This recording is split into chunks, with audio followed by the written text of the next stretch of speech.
Il y a quelques années à peine, dans une bourgade reculée appelée Verger Noir, une nuit d'Halloween mena l'obscurité à son paroxysme. Ce soir-là, alors que les enfants se promenaient de maison en maison, déguisés en monstres et en sorcières, une étrange histoire chuchotée par les anciens pesait sur la bourgade, celle de la citrouille maudite. La légende raconte qu'un vieux sorcier, qui avait jadis habité les bois environnants, avait sculpté cette citrouille pour capturer les âmes de quiconque oserait s'en approcher. On disait qu'à chaque Halloween, lorsque le soleil disparaissait, cette citrouille brillait d'une lumière inquiétante et attirait ceux qui cherchaient à la défier. Cette année-là, Émilie, une jeune fille de la bourgade, entendit encore l'histoire de la citrouille, comme elle l'avait fait chaque année. Pourtant, quelque chose la poussait cette fois à en découvrir la vérité. Guidée par un mélange de curiosité et de défi, elle s'éclipsa discrètement des rues animées et se dirigea vers le champ où, selon la légende, la citrouille l'attendait. Sous la lumière d'une lune voilée, elle aperçut enfin la citrouille. Éclairée d'une lueur orangée, étrange et sinistre, elle se dressait seule au milieu du champ.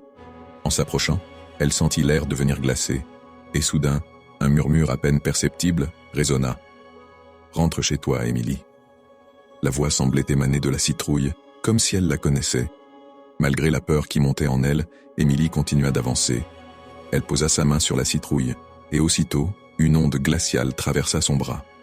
Des ombres se matérialisèrent autour d'elle, formant des silhouettes au visage déformé, leurs bouches ouvertes dans des hurlements silencieux. Pétrifiée, Émilie recula, mais à chaque pas, le sol semblait se mouvoir sous ses pieds, la ramenant inexorablement vers la citrouille. Les ombres murmuraient maintenant des mots incompréhensibles, mais une phrase résonnait clairement. Une âme en échange d'une autre. Que choisis-tu ? La voix, grave et profonde, semblait englober tout le champ. Terrifiée mais refusant de se laisser capturer, Émilie puisa dans son dernier courage. Elle se tourna vers la citrouille et cria, sa voix tremblante mais ferme, « Je refuse de devenir ta captive. » Un cri strident s'éleva alors de la citrouille et une lumière intense l'enveloppa. Aveuglée, elle sentit l'emprise glaciale se dissiper, les ombres s'effaçant comme des nuages de fumée. Au petit matin, les habitants de la bourgade découvrirent le champ vide, plus calme que jamais. La citrouille avait disparu sans laisser de traces, mais Émilie portait désormais une fine cicatrice en forme de spirale sur sa main, là où elle l'avait touchée.